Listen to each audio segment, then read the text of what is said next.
Justice for Arjikar! Justice for Arjikar! আর নয় অত্যাচার!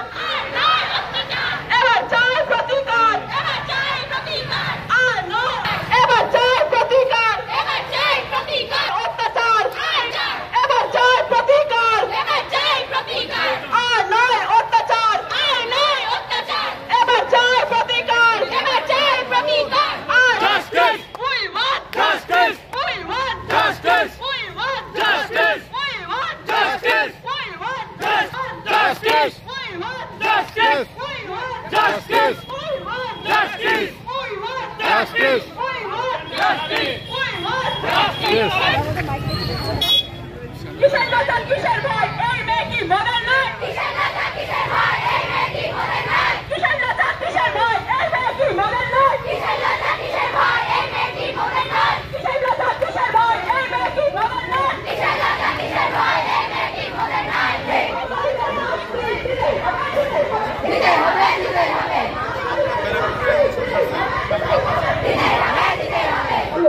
আজকে থেকে কিছু বলো এই প্রতিবাদে সবাই সবার মতন গড়তে উঠো তোমরা মেয়েরা কিছু জেনে বসে চাও আরো বোম যাদের আছে বোমে সেখানে লাগিয়ে দিয়ে যাও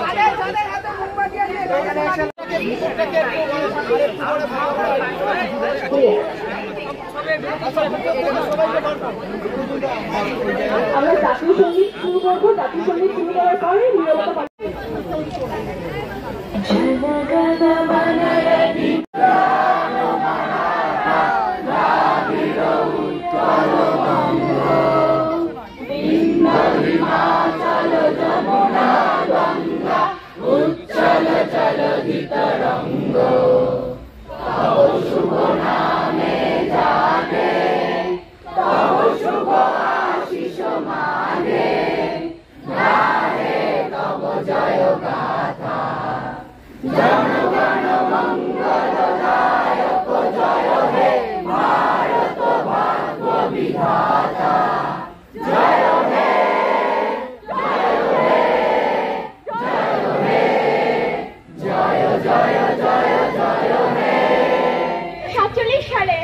আজকের দিনে আমরা স্বাধীনতা অর্জন করেছিলাম তাই তো কিন্তু সেই স্বাধীনতা কি শুধু পুরুষের আমাদের নয় সেই স্বাধীনতা রাতের বেলা রাতের যে স্বাধীনতা সেটা শুধু পুরুষের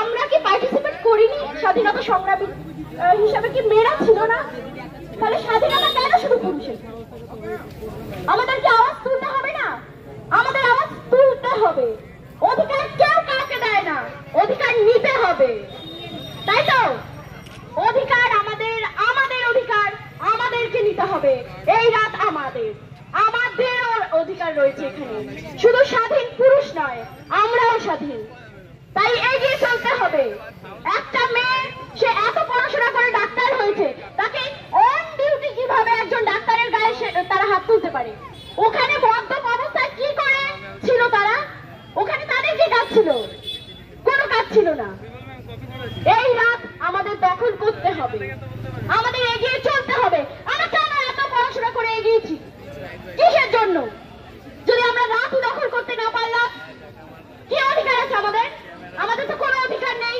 আমি তো কোনো অধিকার দেখতে পাচ্ছি না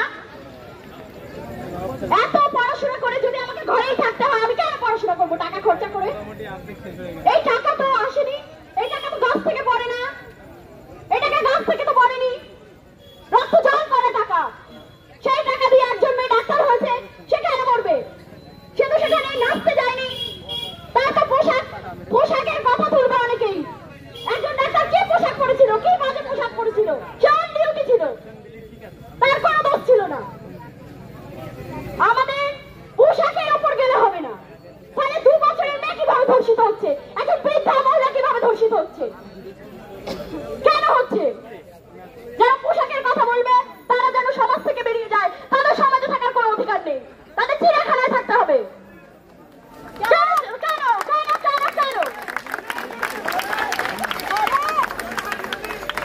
এই অপরাধীদের দৃষ্টান্তমূলক শাস্তি দিতে হবে আমরাও মানুষ আমাদের অধিকার আছে বাঁচার আমরা যদি একটা জায়গায় চাই সেই জায়গায় যদি আমরা নিরাপদ না।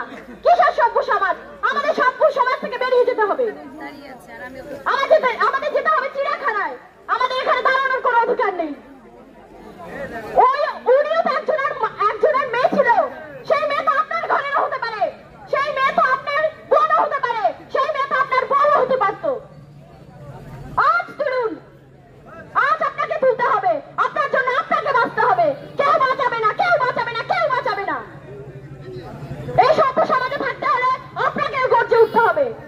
তাই আপনার হয়ে কেউ কাজ করবে না। চোখ রেখে কথা বলতে হবে। কেন একটা পুরুষ একটা মেয়ের গায়ে হাত তুলবে? কেন সে বাজে ভাবে তাকাবে? আর আপনি বলবেন না চুপ করে যাও, চুপ করে যাও, তোমার সম্মান চলে যাবে। কেন সম্মান চলে যাবে? একটা মেয়ে কেন সম্মান যাবে? ও তো কোনো দোষ করেনি। কেন সম্মান যাবে ওর? ও তো কোনো দোষ করেনি। যে দোষ করেছে, যে হাত দিয়েছে একটা মেয়ের গায়ে, তার দোষ। আমার কি দোষ? সেই মেয়েটার কি দোষ ছিল? সে তো ওখানে বিশ্রাম নিচ্ছিল, সে তো আপনাদের জন্য কাজ করছিল। তাহলে তার কি দোষ? দোষ তো তার না, দোষ তো সেই সমস্ত মানুষদের। কেউ দোষী নয়। আর কোনো মেয়ের সম্মান যায় না। আমি মনে করি কোনো মেয়ের সম্মান যায় না কোনো পুরুষ যদি তার গায়ে হাত দেয়। হাত দেয় সেই ছেলেটার, কারণ তার পরিবারের শিক্ষা নেই। সে নিজের মাকে দেখতে পায় না সেই মেয়ের মাঝে, সে নিজের বোনকে দেখতে পায় না সেই মেয়ের মাঝে, সে নিজের বউকে দেখতে পায় না সেই মেয়ের মাঝে। কেন দেখতে পায় না? শিক্ষার অভাব, আদর্শের অভাব। কেন বলবে যে শিক্ষা বাজে? তাদের প্রশ্ন হবে। আচ্ছা, ঠিক আছে, তাহলে আপনারা সবাই একসাথে রাত দখল করুন। এখন আরো অনেকে বলবে, ঠিক আছে।